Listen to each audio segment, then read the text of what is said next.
Restorative practice is about relationships, it's about relationships, and it's about relationships. And relationships built out of the ability for people to be heard and be seen.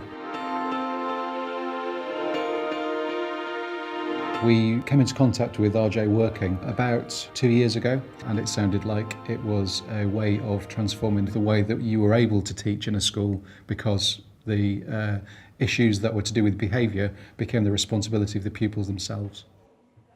To begin with, we trained a group of students with RJWorking to become facilitators of restorative practice. Students are co-working with teachers and they're learning together, so that's really important to this work, is that's underpinned by equality with the teachers and the students.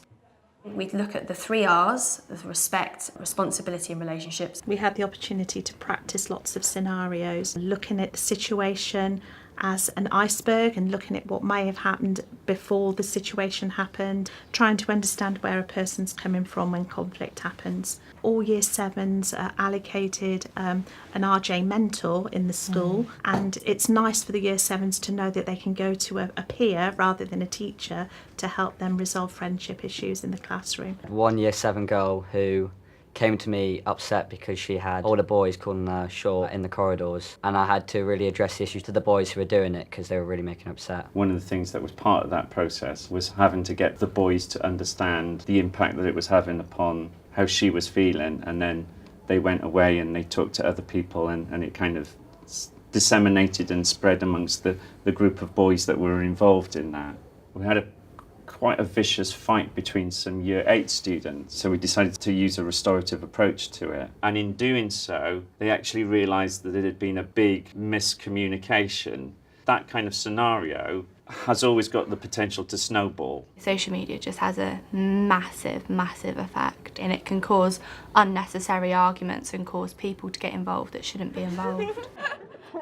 The fact that we're now resolving those problems in school, those students go home, they go, Mum, Dad, don't worry about it. Then that stops those parents getting irate, coming in, the confrontations that then we have to have as staff. If that eliminates that, then that's, again, another huge asset to the school and really, important part of this programme. But we know restorative practice is also at risk of being seen as pink and fluffy and excuse-making. Restorative practice at no point makes an excuse for bad behaviour. It contextualises it and then works to resolve the issue. We say that harm has a ripple effect, but we also say that recovery has a ripple effect. So there's always room to restore relationships, to make things better than they were before.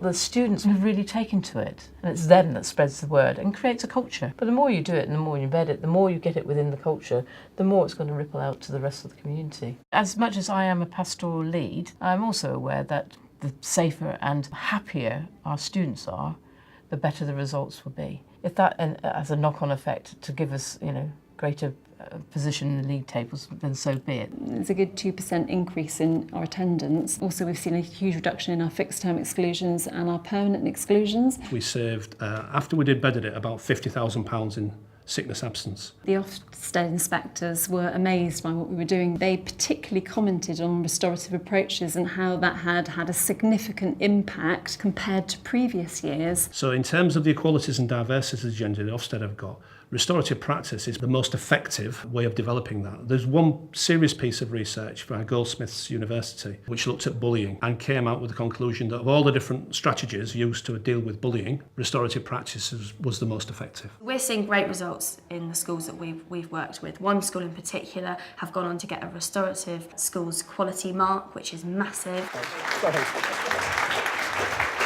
The idea is that Cornish schools become restorative schools, and that's what we're aiming towards with RJWorking.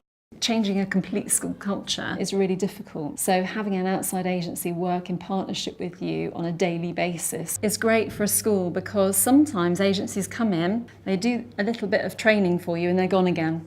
But actually, I feel like RJWorking are part of our school now. I feel like I've come out a completely different person, and I look at life in a completely different light. Like, I take into consideration that maybe somebody's acting like this because of this, and I use the ripple effect and the snowball effect and the iceberg effect in everyday life. It's something that everybody should do, and if they get the chance to do the training, they should definitely do it.